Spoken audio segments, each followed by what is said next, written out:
ज्ञानांजन शलाकया, अज्ञान रूपी जो तमस है, जो अंधेरा है, उसमें अज्ञान तिमिरांधस्य ज्ञानांजन शलाकया, यानी ज्ञान की शलाका से, ज्ञान के काजल की स्याही से शिव तमस में डूबे हुए मन को, अंधेरे में डूबे हुए मन को भी रोशन कर देते हैं, रोशनी से भर देते हैं।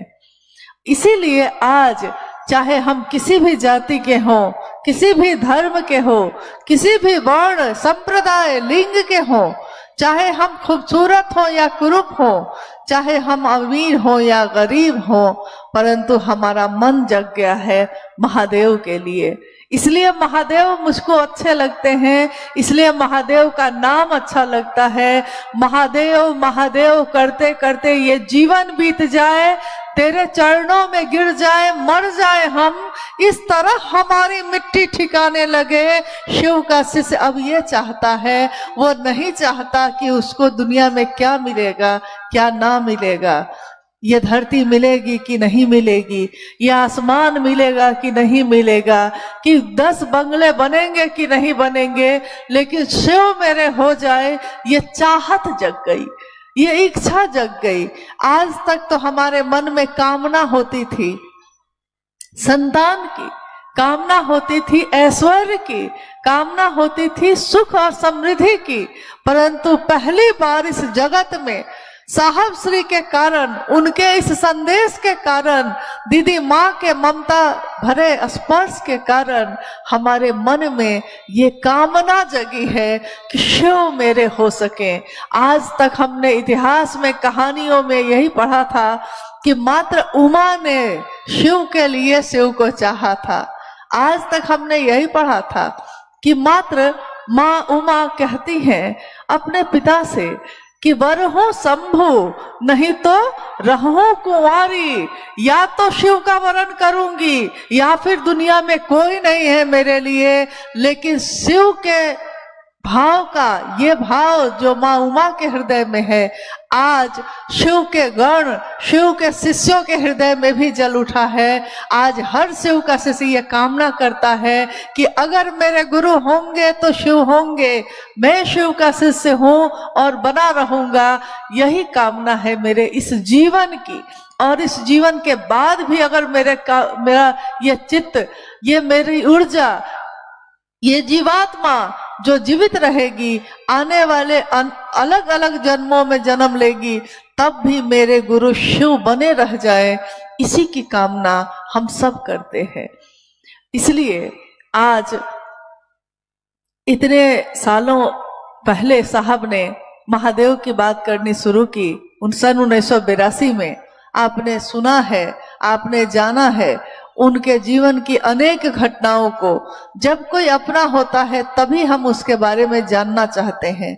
जब किसी को हम मेरा समझते हैं, हमको तभी उसकी परवाह होती है।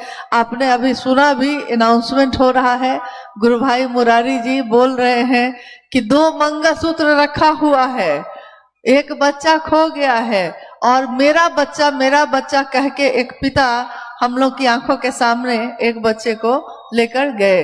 मेरा बच्चा, इस भरी भीड़ में भी उनको पता है कि मेरा बच्चा कौन है।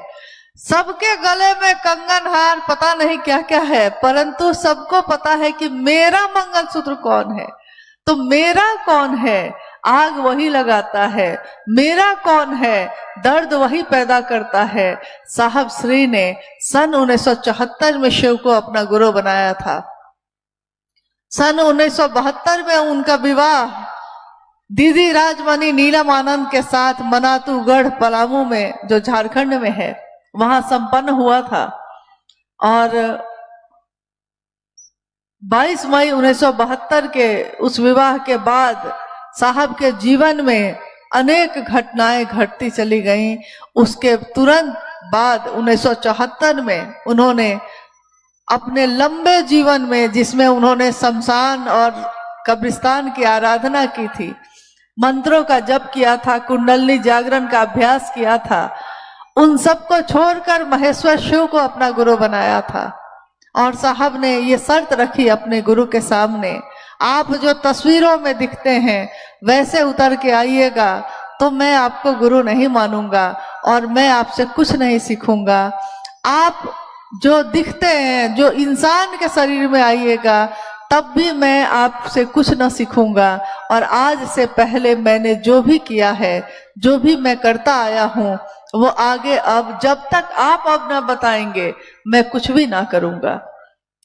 सन 1974 के नवंबर महीने में आरा के गांगी शमशान में ये ज्ञान की ज्योति उनके हृदय में उतर गई और उनके मन ने ये अनुभूत किया कि आज तक मैंने जो भी किया वो कुछ भी मेरे काम ना आया और आज से मैं उन सभी चीजों को छोड़ता हूँ।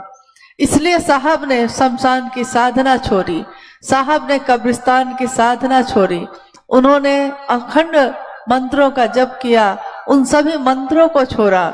जब शिव मिल जाए तो ऐसे ही छोड़ा जाता है, जिस तरह जब एक राजा मिल जाए तो सब कुछ मिल जाता है। एक घटना जो हुई थी एक बार, कहानियों में है ये, कि एक राजा ने अपने राज्य में मुनादी करवाई। एक राजा ने अपने राज्य में पूरे जगह ढिंढोरा पीटा, सबको कहवाया कि कल सुबह मेरे महल का दरवाजा खुला होगा पूरी प्रजा के लिए, जो आएगा जिस चीज को छू देगा वो चीज उसकी हो जाएगी। सुबह सुबह लोगों की भारी भीड़ उमड़ गई और लोग महल में प्रवेश करने लगे। महल में प्रवेश करते समय जिसके हाथ में जो लगा, चांदी की कुर्सी, सोने का मुकुट, जिसके हाथ में जो लगा उसने छूना शुरू किया और जैसे ही वो छूता, पकड़ता, वो चीज उसको दे दी जाती। तो भारी भीड़ जमा है और पूरे दौड़ लगी हुई है इस बात की कि कौन किस चीज को प्राप्त कर ले। उसमें एक व्यक्ति राजा के तरफ बढ़ता है। राजा एक कोने में अपने सिपाहियों के साथ चुपचाप खड़े होकर देख रहे हैं। जब वो व्यक्ति राजा की तरफ बढ़ने लगा तो सिपाहियों ने रोका। राजा ने सोचा कि शायद ये मुझसे कुछ कहना चाहता है, तो उन्होंने सिपाहियों से कहा कि छोड़ दीजिए, आने दीजिए मेरे पास। वो व्यक्ति आगे बढ़ा और उसने राजा से कुछ भी कहा नहीं, बस राजा को छू दिया।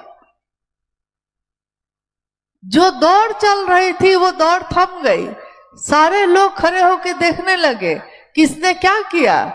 उस व्यक्ति ने कहा कि मुझको राजा चाहिए, जब राजा ही मेरा हो जाएगा तो उसकी सारी चीजें भी तो मेरी ही होंगी। देखिए, जब महादेव मेरे हो जाएंगे तो महादेव की ये दुनिया भी तो मेरी ही होगी। महादेव की दुनिया में जो कण कण में उनका दया भाव है, शीश शिक्षा के कारण जो सृष्टि सृष्टि हुई और उस कण कण में महादेव की दया सतत प्रवाहित है, वो दया भी तो मुझको ही मिलेगी। जब शिव को चाहूंगा तो दुनिया में फिर और कुछ भी नहीं चाहते हम। इसलिए शिव को चाहने की विधा साहब श्री ने बताई, कैसे चाहा जाता है। मन ही मन अपने गुरु शिव से हम दया मांगते हैं। तीनों सूत्रों में हम शिव की बात करते हैं, कहते हैं कि साहब का संदेश है ये, दीदी माँ का संदेश है ये, हम दूसरों तक पहुंचाते हैं और खुद भी शिव शिष्यता में भी तीनों सूत्रों को करते हैं। जब साहब ने शिव को गुरु बनाया था, 8 वर्षों तक किसी को कहा ही नहीं कुछ। उनको लगता था कि यहाँ भी धोखा है, यहाँ भी छल है। जब कोई एक व्यक्ति आपके जीवन में आपको कभी धोखा दे दे, होता है ऐसा कभी कभी कि हमारे जीवन में कभी कोई व्यक्ति धोखा दे देता है अपना बन के। पहले वो अपना बनता है, फिर वो धोखा दे देता है। तो जब धोखा दे जाता है, उसके बाद किसी दूसरे को अपना बनाने से मन बहुत डरता है, और अगर बनाते भी हैं तो मन में एक संशय का बादल घना होकर लहराता रहता है, क्या पता ये भी मेरा है कि नहीं। क्योंकि उस समय जैसे मैंने किसी को अपना माना था तो उसने धोखा दिया था, क्या पता ये भी धोखा देगा कि अपना बनेगा। तो सोचिए कि साहब के मन में क्या संशय रहा होगा, जिन्होंने 14 वर्षों तक अनेक लोगों को गुरु बनाया था और सब जगह से उनको धोखा मिला, छल मिला, छलावा मिला। तो उनका मन तो इतना जला हुआ था कि दूध से जला हुआ कोई मट्ठा भी फूक फूक के पीता है। उनका मन इतना जला हुआ था कि वो शिव को गुरु बनाकर भी संशय में थे। क्या पता महादेव भी गुरु हैं कि नहीं, क्या पता महादेव भी ज्ञान देंगे कि नहीं, क्या पता यहाँ भी कुछ मिलेगा कि नहीं। लेकिन गुरु ने किया कमाल, शिव ने किया कमाल। उन्होंने अपने शिष्य, शिव के शिष्य साहब हरिंद्रानंद जी के मन में सचमुच में ये अनुभूत करा दिया कि मैं हूं।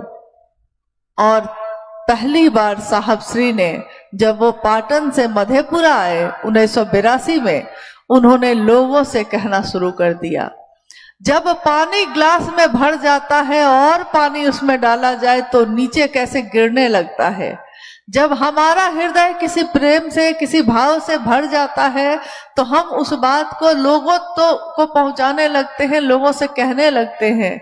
उसी तरह उस दिन साहब का मन भी शिव भाव से भर गया, और जब शिव भाव से भर गया तो वो अपने मन में शिव के भाव को दूसरों तक पहुंचाने लगे।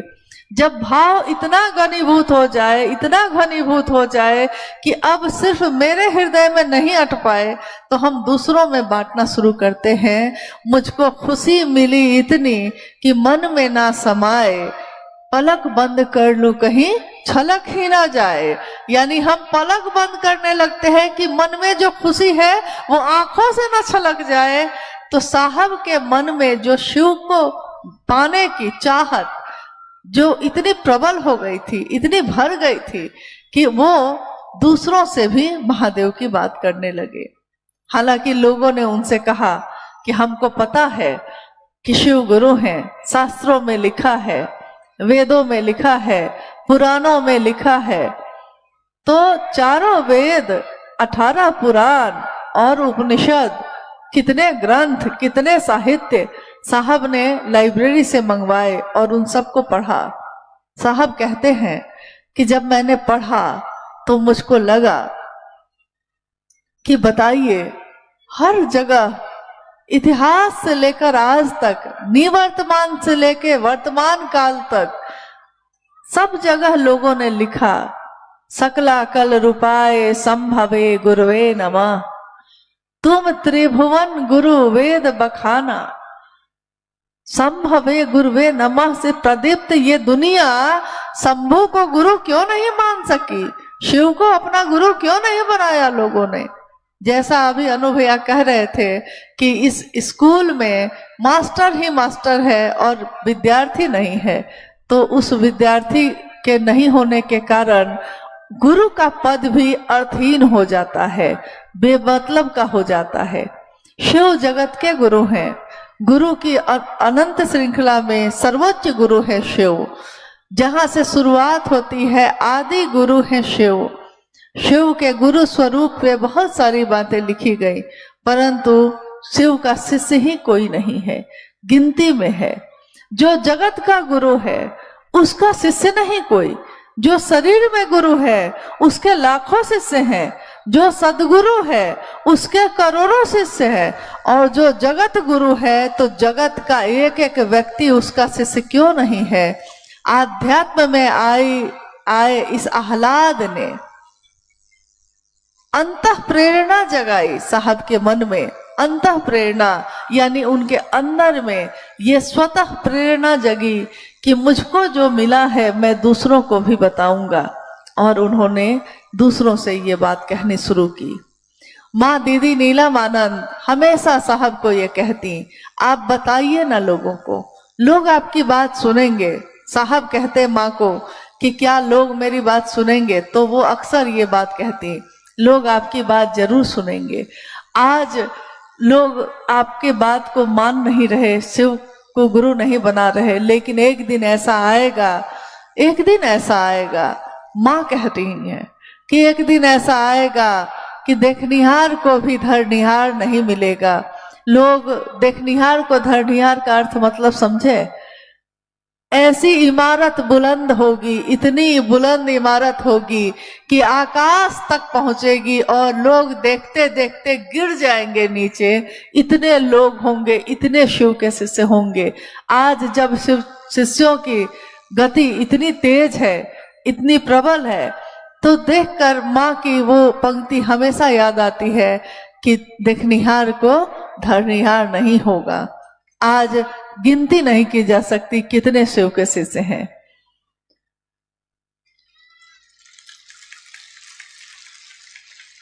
साहब ने जब भी शिव की बात आगे बढ़ाई तो धीरे धीरे कुछ 100 लोग जुड़े। प्रारंभिक समय की बात है, कुछ 100 सैकड़ों में लोग जुड़े। तो जब कहीं पे 100 आदमी की घोषणा हो जाती थी तो साहब अपना समय देते थे कि मैं आऊंगा वहां, उनसे शिव की बात करूंगा। जब गुरु भाई या गुरु बहन 100 लोगों को जोड़ लेते थे, 200 लोगों को जोड़ लेते थे, तो इतनी खुशी होती थी कि घर में अच्छे अच्छे खाना पकवान बनते थे। साहब कहते थे कि आज इतने लोगों ने शिव को गुरु बनाया, 100 लोगों ने बना लिया है शिव को गुरु। आज तो कोई भी गुरु भाई जाकर आराम से 100-100 200 लोगों को शिव शिष्य बना लेता है। लेकिन जब खेती ही नहीं थी, क्योंकि साहब ने सोचा था कि खेती करूंगा शिव शिष्यों की, परंतु उन्होंने जब दुनिया के तरफ देखा तो उनको लगा कि मैं खेती क्या करूंगा, खेत ही नहीं है, खेत होगा तब ना खेती करूंगा, लोग जुड़ेंगे तब ना उनको शिव का शिष्य बनाऊंगा। तो यहाँ खेत ही नहीं था। उन्होंने लगातार कोशिश की और लोग शिव के शिष्य बनने लगे। सन 1986 में साहब को आकाशवाणी मिली जिसमें ये कहा गया कि जो तुम करते हो दूसरों को करने के लिए कहना। और साहब ने समझा कि एक व्यक्ति अकेला कितना महादेव का काम कर सकेगा, और महादेव के आदेश में बल है, महादेव के आदेश में ताकत है, ऊर्जा है। तो उनको समझ में आया कि ये बात जब मैं दूसरों से कहूंगा तो महादेव की ऊर्जा जो मुझ तक आई है वो दूसरों तक भी पहुंचने लगेगी, और महादेव की ही ऊर्जा से वो भी महादेव का काम दूसरों तक पहुंचाएगा। उन्होंने फिर लोगों से ये कहना शुरू किया। 3 सूत्रों की रचना जब हुई थी और पहले सूत्र में उन्होंने दया मांगना कहा, तो उस समय कुछ लोगों ने साहब से कहा कि आपको पहले नमः शिवाय मिला, लेकिन आपने पहले न दया मांगना क्यों कहा, आपने नमः शिवाय मंत्र पहले नंबर पे क्यों नहीं रखा। जो गुरु से मिलता है वो सर्वोपरि होता है। परंतु साहब ने कहा कि देखिए, मुझको गुरु से पहले नमः शिवाय ही मिला, ये बात सच है। उसके बाद मैंने महादेव से दया जब मांगी थी, ये वाकया सिंहेश्वर मंदिर का है, जहां प्रसाद चाहते समय साहब ने पूरी तरह महादेव की दया के आश्रय में जाकर अपने गुरु महादेव से कहा था कि बुढ़ाऊ इज्जत रखिए, महादेव इज्जत रख लीजिएगा। एक शिष्य हताश है, निराश है, चारों तरफ लोगों से घिरा हुआ है, उसकी परीक्षा हो रही है कि प्रसाद चढ़ेगा कि नहीं चढ़ेगा। तो उनका चारों तरफ से सहारे छूट गए हैं, तो एक मात्र सहारा शिव है। वो अपने मन को शिव की दया के आश्रय में ले जाते हैं और कहते हैं बुढ़ऊ इज्जत रखी है। महादेव ने इज्जत रखी। चमत्कार है। लोगों ने दरवाजे के दरार से देखा कि जो थाली उन्होंने चढ़ाई थी जिसमें 50 रसगुल्ले थे, दाहिने तरफ रखा था, अब बाईं तरफ है। और दरवाजा खोला गया तो देखा जा रहा है कि 15 रसगुल्ले उसमें है ही नहीं, गायब है। बाकी जो बचे हुए 35 रसगुल्ले हैं, लगता है किसी ने उसको ब्लेड से काट कर 2 भाग में बराबर बराबर कर दिया है। और उस समय हर हर महादेव महादेव के नाम की गूंज उस मंदिर परिसर में गूंज उठी। लोगों ने प्रत्यक्ष देखा कि महादेव की दया ना हो तो यहाँ कुछ भी संभव नहीं है। महादेव की दया हो तो किम न सिद्धते भूतले, इस भूतल पे ऐसा क्या है जो सिद्ध ना होगा, जो आप चाहिएगा और नहीं होता। और आपके चाहने से मौसम बदलता है। क्या मेरी ये ताकत है? क्या आपकी ये ताकत है? मौसम बदलता हमारी आपकी ताकत से नहीं है। हमने जिसका सहारा ले लिया है, हमने जिनका साथ ले लिया है, उनकी सोच में बल है। शिव के शिष्य साहब हरिनानंद जी ने सोचा था कि शिव के शिष्य होंगे लोग शिव के शिष्य हुए।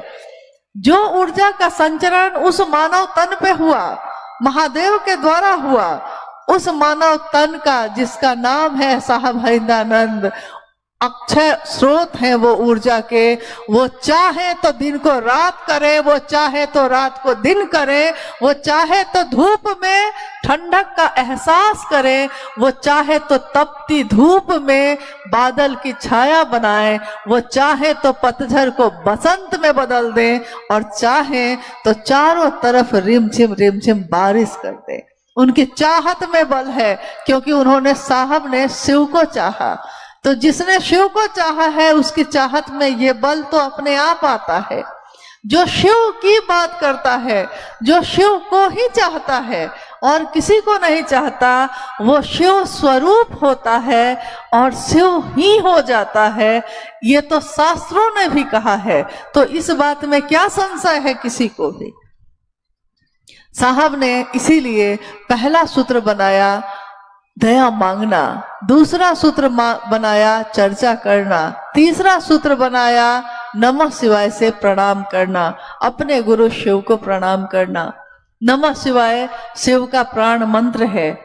नमः शिवाय एक ऐसा मंत्र है जिसको ध्वनात्मक मंत्र भी कहा जाता है, प्रणव मंत्र है। ये अर्थ ये हुआ कि ध्वनि है, ये ध्वनि का प्रकटीकरण है ये। और प्रणव मंत्र यानी जहां से शुरू ही हुआ है, जहां से शब्दों का प्रकटीकरण हुआ है। नमः शिवाय एक ऐसा मंत्र है जो सीधे एक दिन जब गुरु द्वारा प्रदत्त मंत्र होता है, गुरु जो मंत्र देते हैं, और गुरु का मंत्र अभिन्न होता है, एक भी नहीं होता, दो भी नहीं होता, अभिन्न होता है। यानी एक ही सिक्के के दो पहलू होते हैं। गुरु द्वारा प्रदत्त मंत्र जब जपकर्ता के प्राण में उतर जाता है, तो एक दिन जपकर्ता का यानी जो जप रहा है उसका भी प्राण मंत्र बन जाता है। और जब ऐसा होता है कि गुरु का मंत्र और जपकर्ता तीनों एक हो जाते हैं, तो प्रारब्ध और काल को भोगने की व्यवस्था का भी संहार वो कर सकते हैं। जो कर्म फल हमको भोगने लिखे हैं, हमारा मन भैरव बनकर उन सभी को विनष्ट करता है। कर्म फल भोगने की व्यवस्था भी एक दिन खत्म हो जाती है। शिव की शिष्यता जागरण सिर्फ शब्दों में नहीं है, ये सचमुच में अध्यात्म के तल पे जगने की विधा है, मन के तल पे जगने की विधा है। जो तीन सूत्र करते हैं उनका मन इस बात को समझता है, अनुभूत करता है, और ये कहता है कि सचमुच में शिव आज भी गुरु हैं, गुरु का काम करते हैं। और शिव का शिष्य अपने गुरु का सहारा लेकर दुनिया में तेज गति से चल रहा है, चलता रहेगा। चलने की विधा है ये, रुकना हमारा काम नहीं है, चलना हमारा काम है। हम चलते रहेंगे, दूसरों को महादेव महादेव कहकर महादेव के तरफ प्रेरित करते रहेंगे। यही गुरु का आदेश है और यही हमारा कर्तव्य भी है।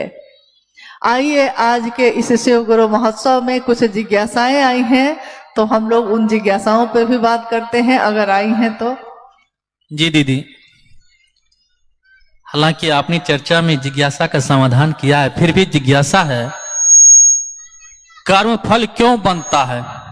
ऐसा क्या करें जिससे कर्म फल ना बने? देखिए, कर्म फल तो बनता ही है, अच्छा भी बुरा भी।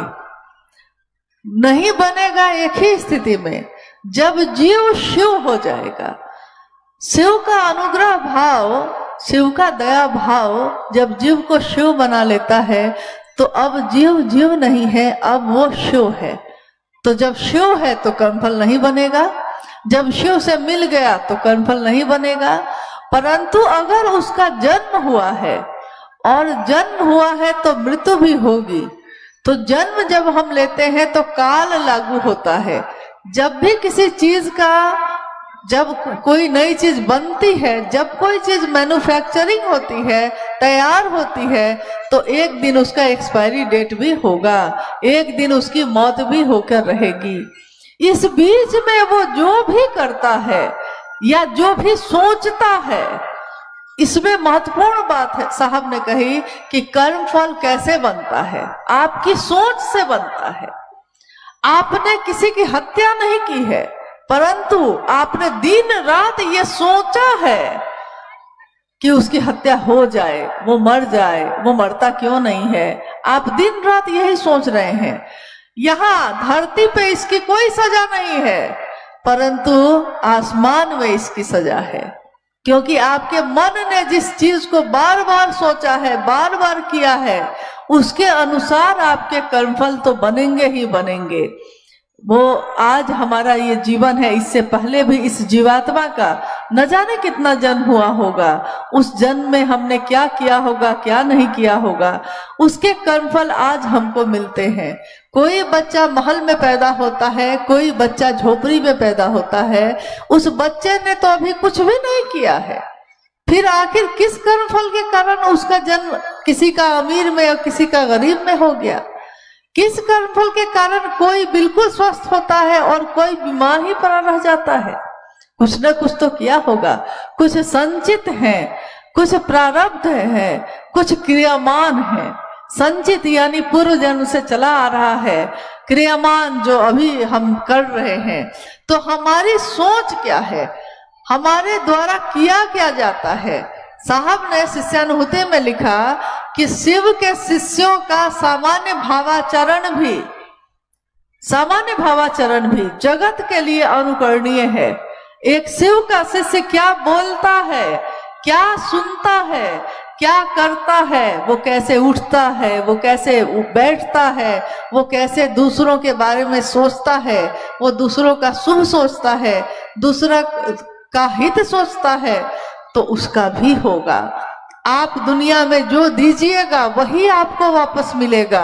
ये जीवन का समंदर है, इस समंदर में चप्पल फेंकिएगा तो वापस चप्पल ही मिलेगा, प्रेम फेंकिएगा तो प्रेम ही मिलेगा, और शिव दीजिएगा तो शिव ही वापस मिलेंगे। हम देना क्या चाहते हैं, तो हमारे ये कर्म फल तब सुनिश्चित होंगे कि हम अपने मन में क्या सोचते हैं, दूसरों को क्या देना चाहते हैं।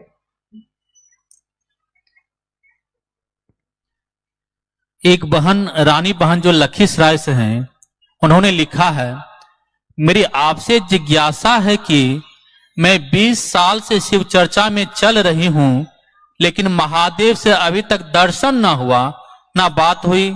हम कैसे महादेव से बात एवं दर्शन कर सकते हैं? और अंत में उन्होंने आपको प्रणाम निवेदित भी किया है। एक गुरुभान है जिन्होंने कहा है कि महादेव को गुरु बनाए हुए 20 वर्ष हो गए हैं और महादेव का दर्शन नहीं हुआ है। महादेव का दर्शन कैसे होगा, यही बात है। इंसान समझ नहीं पाता, उसको हर पल महादेव का दर्शन होता है, परंतु वो देखता ही नहीं। जब देखने की बारी होती है तो आंखें बंद कर लेता है ताकि दिखाई ही नहीं दे। महादेव का दर्शन जब शिव कण कण में है तो शिव का दर्शन भी कण कण में होगा, लेकिन इन आंखों से शिव को देखना संभव नहीं है। मन की आंखों से ही हम दिल धड़क रहा है। मशीन से आप देख सकते हैं, इस दिल को मशीन से देखा जा सकता है, दिमाग को भी मशीन से, ब्रेन को, दिमाग को मशीन से देखा जा सकता है, परंतु मस्तिष्क में जो विचार पैदा होते हैं उनको मशीन से नहीं देखा जा सकता, उनको इन आंखों से नहीं देखा जा सकता, क्योंकि वो सूक्ष्म होते हैं।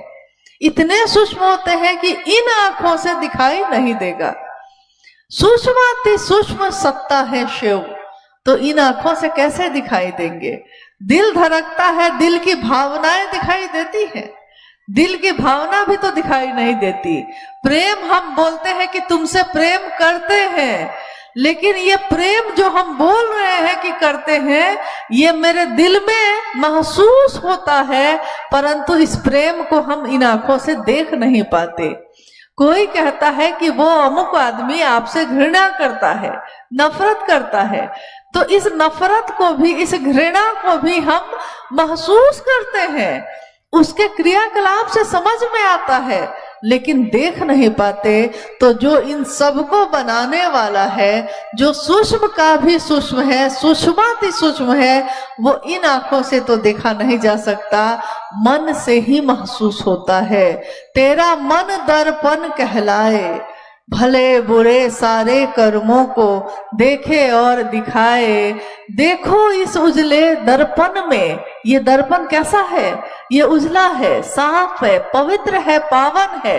ये मन जब पैदा हुआ है शरीर, और ये मन आया है उसके साथ, तो ये पावन है। देखो इस उजले दर्पण में दाग न लगने पाए, तेरा मन दर्पण कहलाए। तो इस मन के दर्पण में ही उस शिव का दर्शन होगा।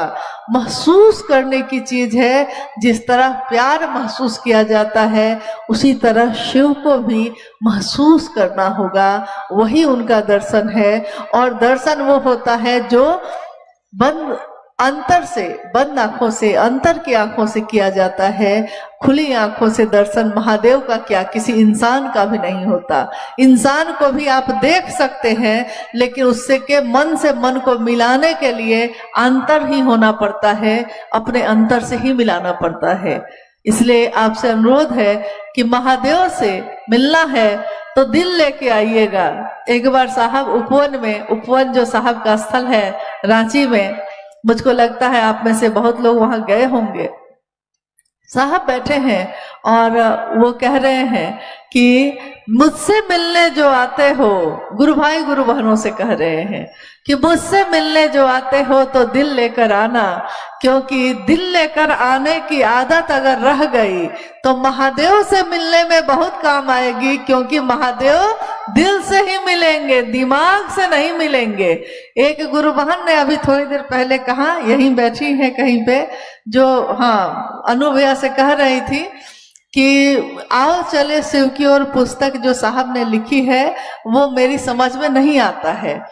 पहली बार ही साहब ने ये कह दिया था कि जब दिल से पढ़िएगा समझ जाइएगा, दिमाग से पढ़िएगा कि दिमाग लगा के पढ़ेंगे समझने के लिए, नहीं समझ पाइएगा, क्योंकि वो दिल से लिखी हुई चीज है, दिमाग से कैसे समझ में आएगी। दिल और दिमाग दोनों में भारी अंतर है। दिमाग गणित बनाता है, दिमाग की एक सीमा है, उस सीमा के आगे दिमाग नहीं सोच सकता। 2 दूनी 4, 4 दूनी 8 दिमाग बनाता है। दिल असीम है, अनंत है, अचिंत्य है, तो दिल की सीमा नहीं है, तो दिल डूबता है। इसलिए जब हम किसी को प्रेम करते हैं तो प्रेम में मन डूबता है, मन डूबता ही रहता है। उसको कितना भी खिला पिला लीजिए, उसके पास कितना भी बैठिए, आपका मन भरता है। जिसको प्रेम करते हैं मन नहीं भरता। कहते हैं कि और बैठिए ना दीदी, और थोड़ा सा, मन नहीं भरा अभी भैया, और थोड़ा सा बात हो जाता महादेव का, मन नहीं भरा। ये मन कैसे भरता है? ये मन कभी नहीं भरता, क्योंकि प्रेम डूबने की विधा है, संतुष्ट हो जाने की विधा नहीं है। इसलिए साहब की बोली हुई बात या साहब की लिखी हुई बात कोई अगर सुनते हैं या पढ़ते हैं तो दिल से सुनिएगा, महसूस करिएगा, साहब के मन से अपने मन को मिलाइए और तब पढ़िए। आपको कैसे समझ में नहीं आएगा, आप सारी बातों को समझ जाइएगा, क्योंकि साहब के मन को समझने के लिए तो उनके मन से मन को मिलाना होगा। इसलिए उनसे दया मांगकर, उनके मन से मन को मिलाकर तब पढ़िए और तब बताइए कि आप समझे कि नहीं समझे। शिव को गुरु मानकर लौकिक और पारलौकिक मनोरथ स्वतः सिद्ध हो जाते हैं। दीदी, स्वतः शब्द क्या कर्म के सिद्धांत के प्रतिकूल नहीं है? समझाने का प्रयास किया जाए। स्वतः शब्द कर्म के प्रतिकूल, कर्म के सिद्धांत के प्रतिकूल अच्छा, नहीं है। कर्म के सिद्धांत के प्रतिकूल नहीं है। शिव को गुरु मानकर लौकिक और पारलौकिक मनोरथ स्वतः सिद्ध हो जाते हैं। लौकिक, पहले इस पे हम लोग बात करते हैं। लौकिक मनोरथ क्या है? लौकिकता में आप बहुत मांगिएगा महादेव से तो क्या मांगिएगा, आप बहुत चाहिएगा तो क्या चाहिएगा? घोड़ा, गाड़ी, घर, खेत, संतान, समृद्धि, सुख से रहना, स्वस्थ रहना।